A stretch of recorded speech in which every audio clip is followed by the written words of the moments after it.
My sister's lies got me arrested. Then her lawyer found my hidden proof.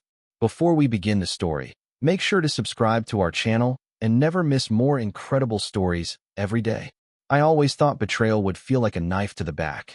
Instead, it felt like cold metal snapping shut around my wrists. It was just after 8 p.m. on a Tuesday. I'd been sitting in my apartment, scrolling through emails, when the pounding on my door made me jump. I opened it to find two police officers, faces stone cold. "Are you my full name?" one asked. "Yes." "You're under arrest for fraud and theft," the other cut in, already pulling out the handcuffs. "Fraud? Theft?" My brain scrambled for meaning, but before I could ask, they spun me around, my cheek pressed against the doorframe. My neighbor's doors cracked open like vultures circling fresh roadkill. "Wait, there's a mistake," I shouted. My heart was hammering so loud it drowned out my thoughts. The officer read me my rights, but his words blurred into a sickening hum. Then I heard it, her name. My sister's name. She'd given a statement. She claimed I'd stolen $50,000 from our late father's estate, funneled it into my personal account, and covered it up with forged documents. I felt the blood drain from my face. My own sister, the one I'd defended against my parents when they doubted her, the one I'd lent money to when she couldn't make rent. At the station, they took my mugshot under blinding white lights, fingerprinted me, and shoved me into a holding cell that smelled of stale sweat and disinfectant. The concrete bench was cold, and the walls felt too close. By the time my public defender arrived, the damage was already done. My employer had been notified, my accounts frozen, and the local gossip mill spinning at full speed. The prosecutor slid a folder across the table, filled with bank statements, emails, and witness accounts. It was airtight, too airtight. Every piece of evidence was perfectly aligned, like someone had been preparing this for months. That night, I lay on the thin cot, staring at the ceiling, replaying every interaction with my sister over the past year. There had been signs, little things I'd brushed off. Her sudden interest in my passwords, the missing box of Dad's old papers, the smirk she'd given me the last time we spoke, as if she knew something I didn't. But nothing could have prepared me for what would happen next, because the person who would accidentally find the proof of my innocence was her own lawyer. 3 weeks after my arrest, I was still living in a nightmare. I'd been released on bail, but I might as well have been in a cell. My reputation was shredded, my job on indefinite leave, and every family member suddenly too busy to take my calls. Except my mother. But even she spoke to me in clipped, hesitant sentences, like she wasn't sure if I was a criminal or her child anymore. My sister, meanwhile, was thriving. I'd seen pictures on social media, her smiling at brunch, posting motivational quotes about karma and truth always winning. The comments were full of sympathy for her, praising her strength after what I'd done. Then came the call that changed everything. It wasn't from my lawyer. It was from a man named Daniel. "I'm your sister's attorney," he said cautiously. "We need to talk." At first, I thought it was a trap. Why would her lawyer call me? But there was something in his voice, an unease, like he'd stumbled into a room he wasn't supposed to enter. We met in a quiet coffee shop on the far side of town. He sat down, leaned forward, and slid a USB drive across the table. "I'm not supposed to do this," he murmured, "but I think you should see what I found." I turned the drive over in my hand, my pulse pounding. "What is it?" "Your sister gave me all her case files to review. One folder had a video in it. Looked like a home security recording.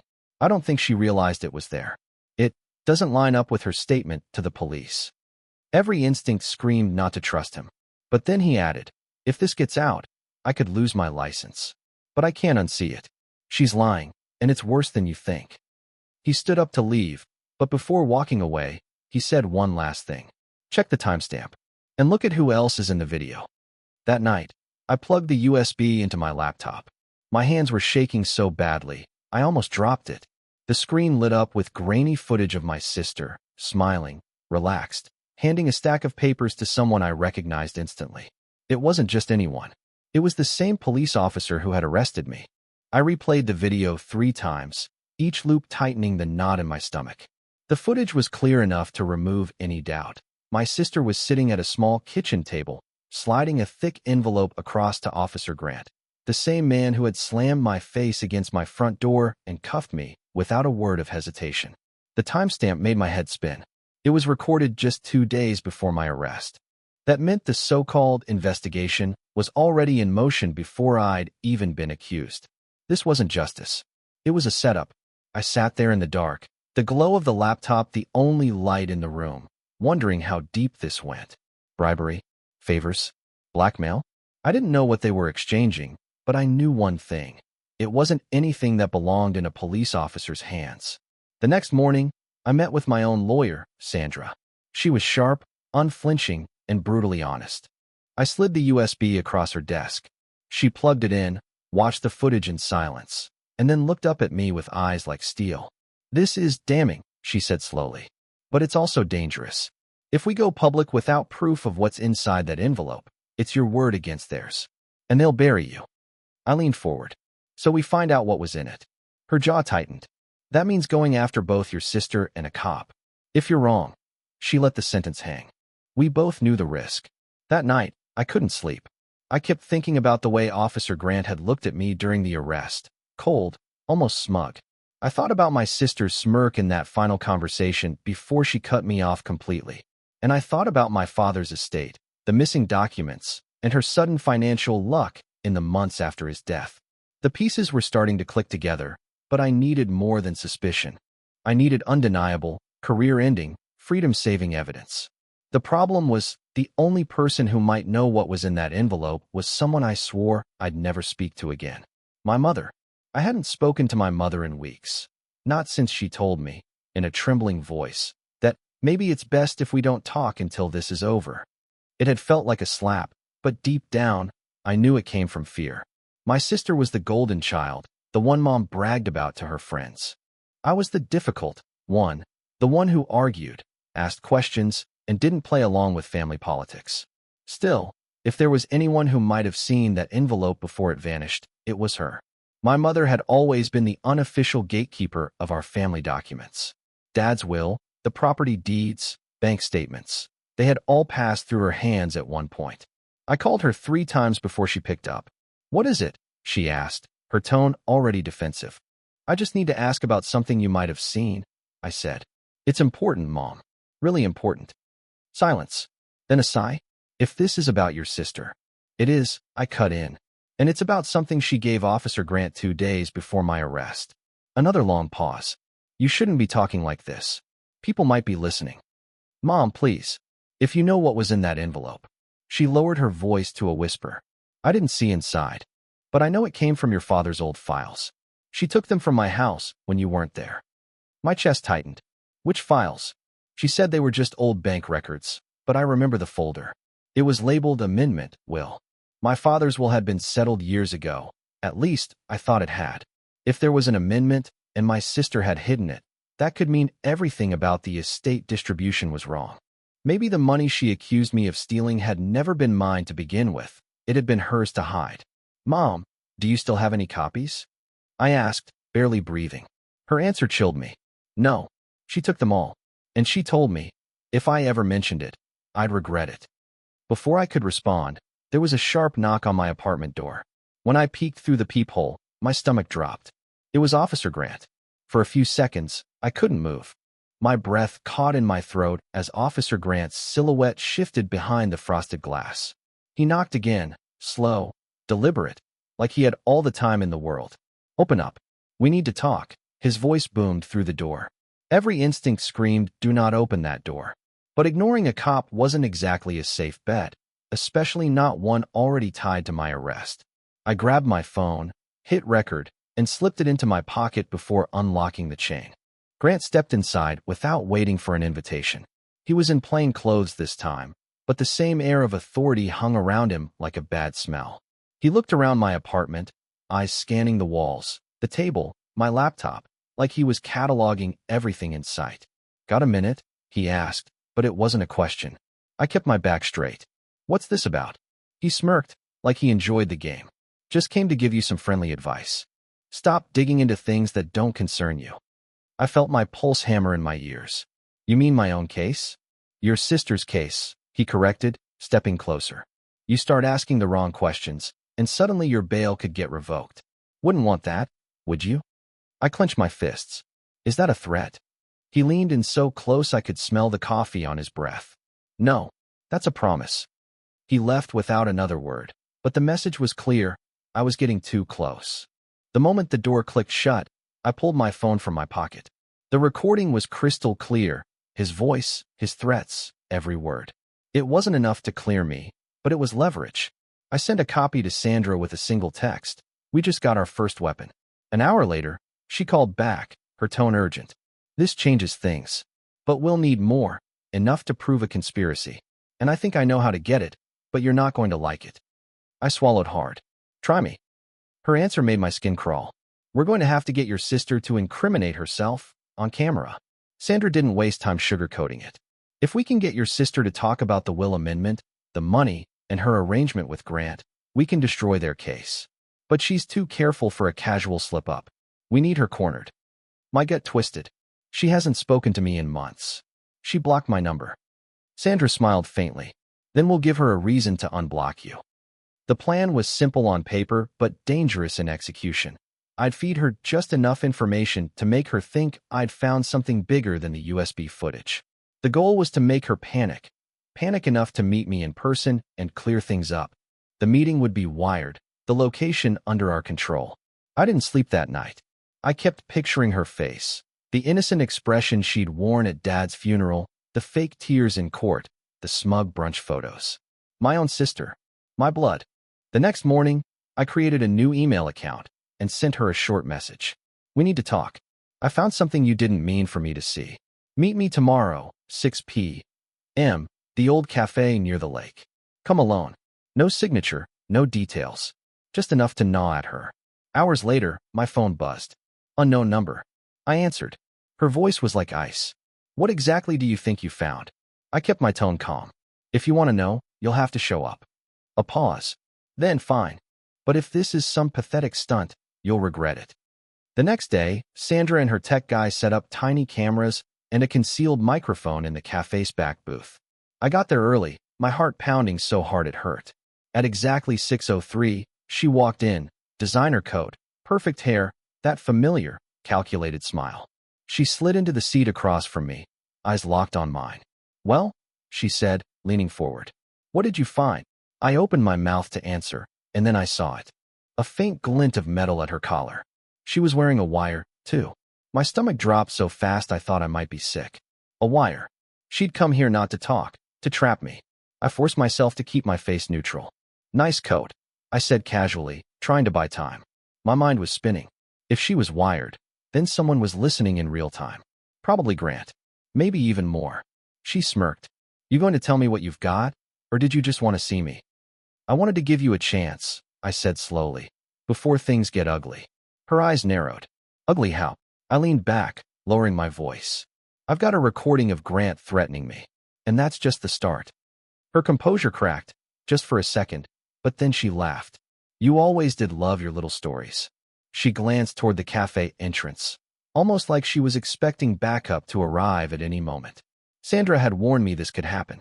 If she got spooked, she might walk out before saying anything useful. I needed her angry.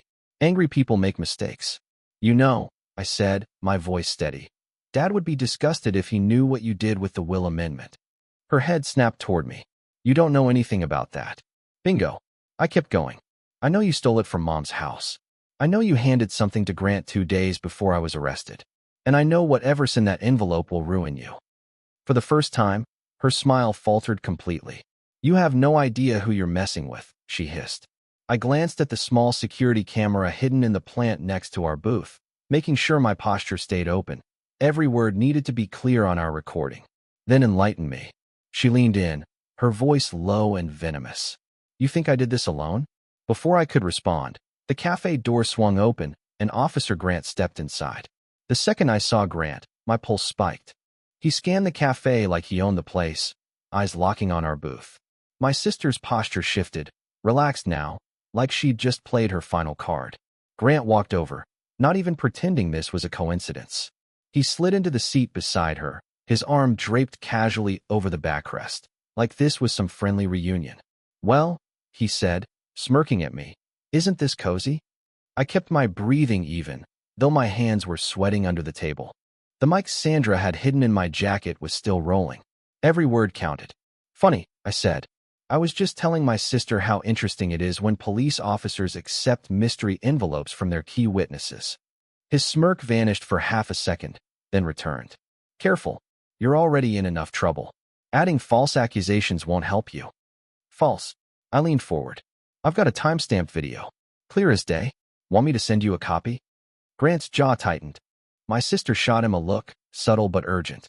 It was the first crack in their little alliance I'd seen. Look, he said finally. Why don't we step outside and have a private conversation? Every instinct screamed no. That's where people like me disappeared, where recordings malfunctioned and witnesses misremembered. Sorry, I said, leaning back. I like having an audience. That was when Sandra stepped out from the cafe kitchen, holding her phone up like a badge. Already have one, she said.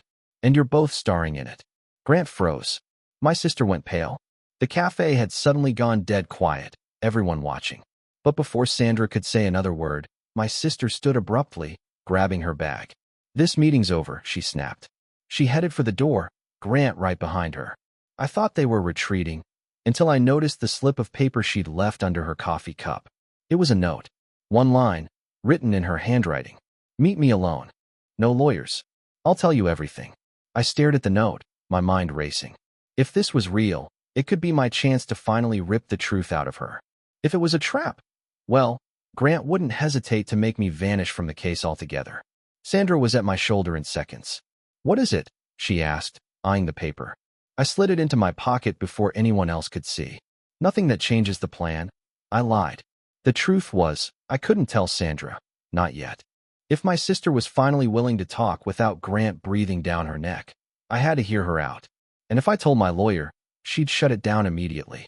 That night, I paced my apartment, going over every angle. Why now? Was she panicking because she thought the cafe meeting had been recorded? Or was she setting up her own version of a trap, one that didn't involve witnesses? By morning, I made up my mind. If I went, I'd control the location. Somewhere public but quiet. Somewhere she couldn't predict. I texted her from the burner phone I'd used to email her before, tonight. 8 p.m. Old Pier by the marina. Come alone. At 7:59, I was already there, standing in the cold, my phone set to record and tucked deep in my jacket pocket. The water was black, the air smelling of salt and engine oil. At exactly 8:05, she appeared, hood up, hands stuffed in her coat. She glanced around, then approached slowly. You came, she said, her voice softer than I'd heard in months. Just tell me what you meant, I said. She hesitated, eyes darting to the dark water. You're not supposed to know about the will, or the money, or the other thing. What other thing? I pressed. She bit her lip, and for a split second, I saw fear in her eyes. If I tell you, it won't just be me they come after. Before I could respond, a loud engine roared behind me. Headlights flared. A black SUV pulled up fast, tires crunching on the gravel, coming straight for us. The SUV skidded to a stop just feet from us, the glare from its headlights blinding me. My sister instinctively stepped back, her hood falling slightly, revealing wide, panicked eyes. The driver's door opened. Grant, of course. He stepped out slowly, like a predator enjoying the fear in the air.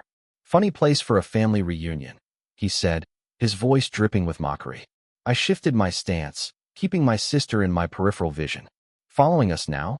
Must be scared I'll find something you missed. Grant smirked. Not scared, just making sure nobody gets hurt.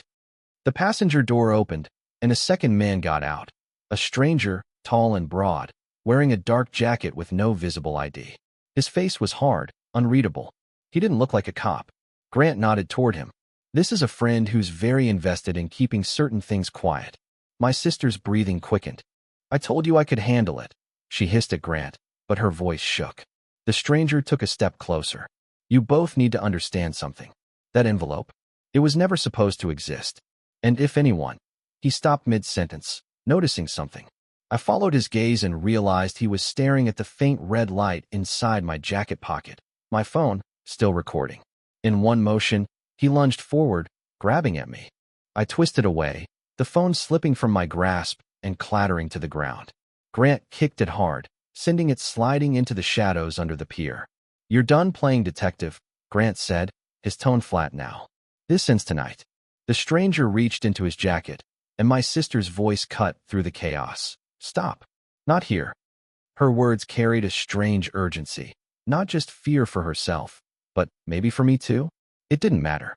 Because in the next second, a beam of bright white light swept over us, and a voice barked from the darkness. Police. Hands where I can see them. For a split second, no one moved. The white beam from the flashlight cut through the night, pinning us all in place. Then figures emerged from the shadows. 2 uniformed officers, guns drawn. Grant's jaw tightened. This is a misunderstanding, he said quickly, stepping slightly in front of the stranger like he could shield him. Step back, one of the officers ordered, voice sharp. All of you. I raised my hands, my heart hammering. This could go either way. If these cops were with Grant, I was finished. But if they weren't, one of them, an older man with graying hair, looked directly at me. Are you my full name? Yes, I said cautiously. Then you need to come with us. Now. Before I could ask why, Sandra appeared from behind them, her coat flapping in the wind. She looked furious and wired with adrenaline. You didn't think I'd let you meet her alone, did you? My sister's eyes darted between us, realizing she'd been outmaneuvered. Grant took a step towards Sandra, but the older officer blocked him. Not another move. Sandra's voice was calm but deadly. We've been recording since you got here. Every threat, every word about that envelope. I suggest you both think very carefully about your next actions. Grant's face darkened. You have no idea what you're getting into. Oh, I think I do, Sandra shot back. And tomorrow morning, so will the DA. The stranger muttered something under his breath, but Grant grabbed his arm, pulling him toward the SUV. We're done here, he spat, glaring at me one last time before they drove off into the night. My knees almost buckled from the release of tension. Sandra touched my shoulder. You okay? I nodded, though my mind was still reeling. We have them, right? Her expression turned grim. We have something. But your sister didn't say enough to bury her. Not yet. I glanced toward my sister, who stood frozen in place, her breath visible in the cold air. She looked smaller somehow. And then she whispered, almost to herself, "They'll kill me if I tell you the rest." Her voice was barely audible, but it sliced through the cold night like a blade. Sandra stepped closer.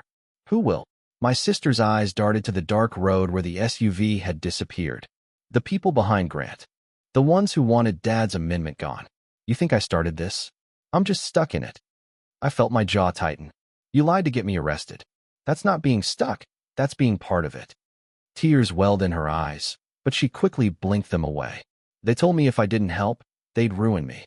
Or worse, I didn't know they'd go after you like this. That's crap, I shot back. You had choices. You chose them. Sandra raised a hand, cutting me off. Let her talk. If she's telling the truth, we can use it. My sister took a shaky breath. Dad's amendment, it changed everything. He left most of the estate to you. Not me. But there was more. It had proof he'd invested in a project these people wanted buried. Millions, all off the books. If that amendment surfaced, they'd lose it. So they made it disappear, and I helped. I stared at her, my heart pounding in my ears. And the $50,000 you accused me of stealing? Her lips trembled. It was from the project funds. I had to make it look like you took it so they'd leave me alone. Sandra's face hardened. You realize what you're admitting to is conspiracy, fraud, and obstruction of justice? My sister nodded weakly. I can prove it. But if I give you everything, you have to get me out of here. Tonight. Somewhere they can't find me. I hesitated, torn between the rage burning in my chest and the cold reality that she might be my only shot at freedom. Before I could answer, the older officer from earlier stepped forward. If she's telling the truth, we need to move now. Because if Grant realizes she's talking, he was cut off by the sudden echo of an engine in the distance. Headlights swept across the far end of the pier, getting closer. Sandra muttered under her breath. Too late. The headlights grew brighter, bouncing off the water as the engine's growl deepened.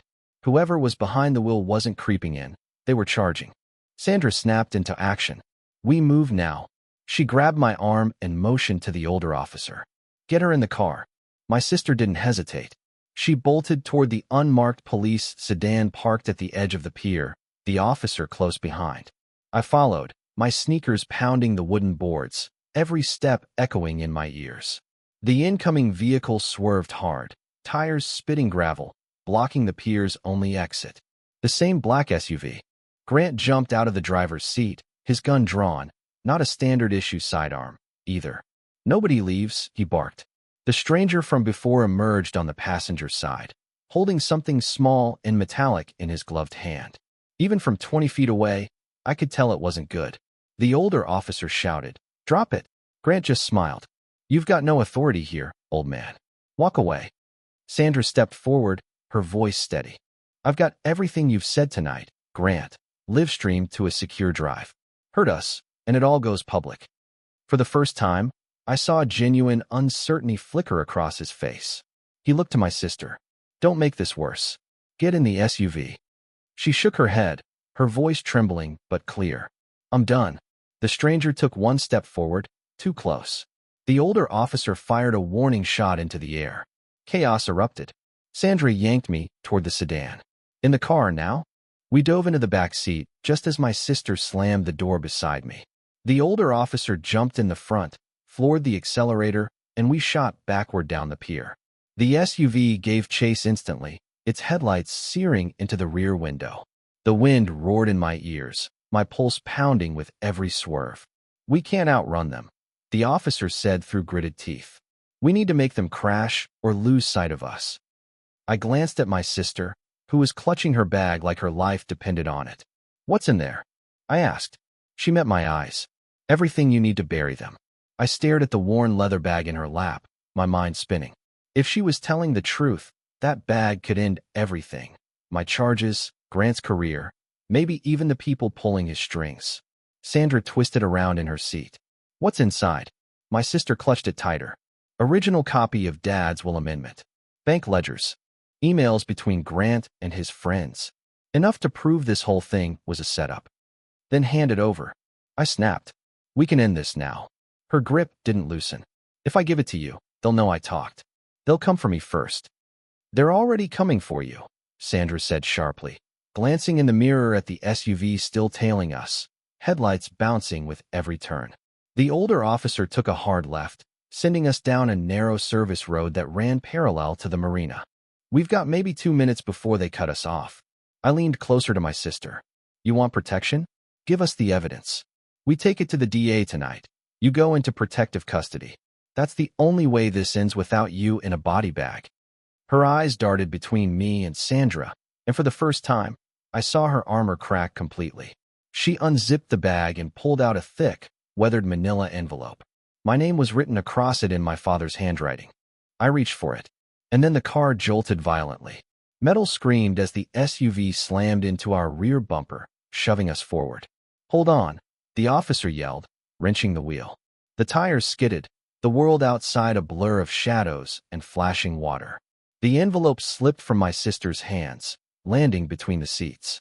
I grabbed it just as the SUV rammed us again, harder this time. Sandra shouted, "We can't take another hit like that." I clutched the envelope to my chest. "Then lose them." The officer's jaw tightened. "There's one way." He veered hard toward the edge of the marina road, straight toward the water. The black water rushed closer with every heartbeat. The SUV's headlights still burned in the mirror, their beam jittering wildly as they matched our speed. "Are you insane?" Sandra shouted at the officer. "Trust me," he barked back. In a single motion, he killed the headlights, yanked the handbrake, and spun the wheel. The sedan fishtailed violently, gravel spraying into the air. The SUV shot past us, unable to react in time, its tires screeching as it swerved too late, straight into the guardrail. The sound of tearing metal echoed through the night. One side of the SUV crumpled, sparks exploding as it scraped against the barrier, then half of it hung over the water. The driver fought to reverse, but the front end tilted forward, groaning under its own weight. The officer didn't wait to see what happened next. He floored it in the opposite direction, weaving between boat sheds until we were out of sight. Only then did he cut the engine. The sudden silence made my ears ring. My hands were still locked around the envelope. My sister sat rigid, staring at it like it might explode. Sandra's voice was low but urgent. "We take that to the DA tonight. No stops. No calls. No chances for them to regroup." I looked at my sister. "If this is everything you say it is, You're coming with us. And once you talk, there's no going back." Her gaze flicked to me, then to the officer, then to Sandra. "I'll talk, but not for you, for Dad. He didn't deserve what they did to him." I wanted to believe her. God, I wanted to. But a part of me knew trust was gone forever. As we drove off into the dark, the manila envelope felt heavier than any weight I'd ever carried.